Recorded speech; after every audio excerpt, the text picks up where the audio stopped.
the more you remember Allah subhanahu wa ta'ala, the more you take Allah's name, you mention Allah's name, the more barakah will enter into your life. In one narration, the Prophet ﷺ, he mentions, every important matter in which you do not begin with bismillah, you don't begin in the name of Allah, it is cut off. And the scholars, they say, cut off from what? Cut off from barakah, from blessings. Meaning if there's anything important that you're about to do and you don't take Allah's name before you do that thing, Allah will cut that thing off from blessings. So, for example, the Prophet ﷺ, he gives the example of someone who leaves their home and says, Bismillah, tawakkaltu ala Allah, in the name of Allah, I take the name of God and I place my reliance in Him. The Prophet ﷺ mentions that this person will be blessed that day to the extent that the shayateen, the devils, they will refrain from this person. They will turn away from this person. You'll be protected that day. You'll be blessed that day. There's another very interesting narration. The Prophet ﷺ, he says that if a person says Bismillah or mentions the name of Allah before they eat and before they enter their home, Shaitan tells his followers, today you have no meal, you have no dinner to eat,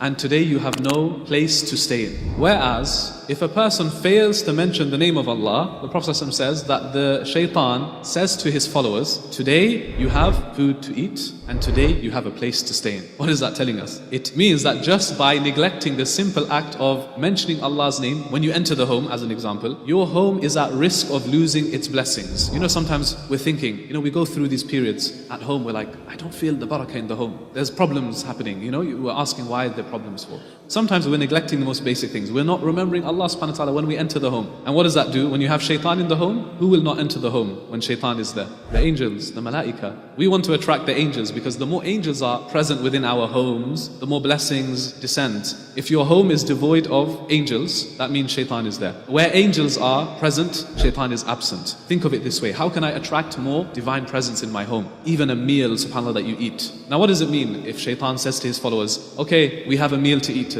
Does that mean that the plate in front of you is going to disappear? No. It's not literal that shaitan is going to eat your food. But the shayateen will eat away at the blessings, the barakah in your food. So I'm sure everyone has been in this situation, including myself, where you've eaten and you've eaten and you've eaten and we say, could still have a little bit more. I'm not full yet. Let me have some dessert. You're not satisfied. One potential reason for that could be there's no barakah in your food. But subhanAllah, have you also had the experience, which I also have had, which is sometimes you say Bismillah, you're grateful for the food that you have, and you eat a little bit, and you're just full immediately. You think you're going to eat a lot, but Allah blesses that food. So from that small quantity, small amount of food, there's abundance of blessings that come from it. This is what barakah is. Mention the name of Allah subhanahu wa ta'ala as much as you can. It reminds me of a story. This story, by the way, is not a hadith. It's a story that one of our teachers told us of a woman, a righteous woman, who was always in the habit of mentioning Allah's name. And this woman happened to be one of the servants of a king. So she used to live in the palace of the king. She would prepare the meals, cook the meals and so on. The other people, the other staff in the palace, they realized something about this woman. And that is that every time she would say something,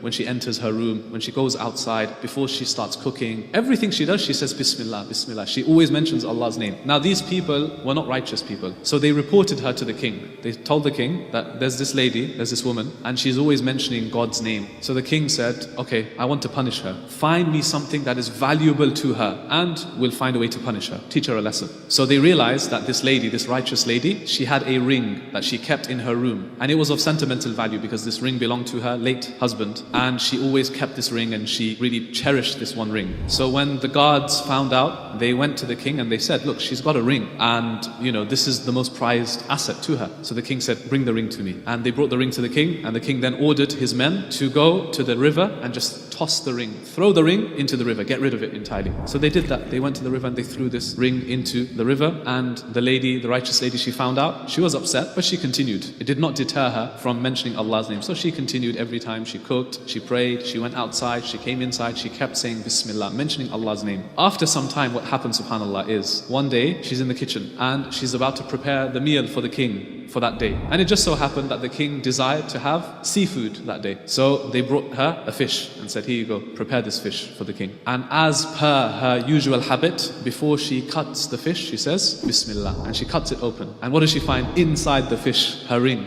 The fish happened to be in that same river and happened to swallow the ring, and it got stuck inside the fish. So this lady, she says bismillah, and she finds the ring. Allah subhanahu wa ta'ala returned it back to her. Allah honored her for doing a simple thing, which is just mentioning bismillah, mentioning Allah subhanahu wa ta'ala's name. Be in a habit of saying bismillah wherever you are. This will attract Allah's blessings. Allah's blessings will come your way before you eat, in your meal. When you come home, in your home. Before you travel, in your journey. Allah will bless it.